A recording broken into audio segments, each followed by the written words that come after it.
Awa ninyo guys, oh. So tanawa gikan diha alas 4 sa kadlawon, napuno na daw, naabot na daw tubig dito sa may akasya, nangahurot na naanto na dito sa tumoy. Oh, ta wipe out yung tawon sila, oh. Kaning mga balaya. Sus, bayita. Tanawa ninyo. Sus, doon nga tawon ninyo. Grabe ka. Sug sa baha, uy. Sus. Oh, naabot pa dito ang baha, oh. Sus, nangahurot ang balay, oh. Katong balay dito sa tumoy, oh. Tanawa, oh. Makita ninyo sa mga viewers na to. Oh, hantod pa na dito sa tumoy. Oh, nahurot, na wipe out. Oh, sus ka, grabe. So hopefully kuan sa hangin, pero ang baha mo'y ni kunis-kunis sa ilang mga panimalay. Oh, nang liki na ta. Waag yun ay tabunan yun tanan. Hopefully nga wala ratay na nga kuan ani. Sus, kabiha day diri, oh. Talisay niya padong ni Cebu City South Medical Center nya LTO right. Grabe eh.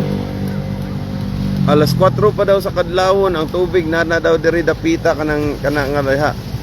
Kanang nay akasya da. Munang nahurot yun sila og ka nabanlas yun ba. Ngay linog. Linog ang yawan ta ni da kay uyog-uyog ang bridge na ami diri sa bridge. So tara. So hopefully nga wala ra tayon sila wala ray na nga unsa naka-evacuate ra unta kay nag pang recover pa ni nilang uban, no. Sus. Imagino na nimo dito hanto na dito. Katong murag katumuhon bridge na dito katong sa tumoy. Boss Mick, okay lang sa amin, pero dito sa may Talisay, boss,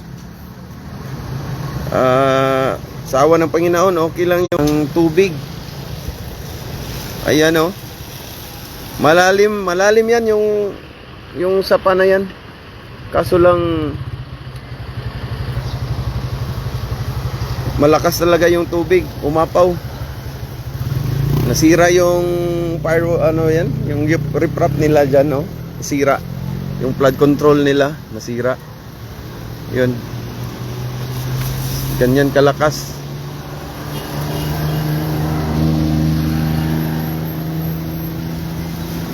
Sus, luuya tawon eh. La verde de nidi. Luuya tao, no? So dara nata rin kilid ha, nata kilid sa bridge. Kay ganina dito man ta sa kilid sa Mananga. Karon lahi na sa Talisay ka pa ni. Kaning tubig gikan pa ni dito sa bukid. Nya nagsigi paghapog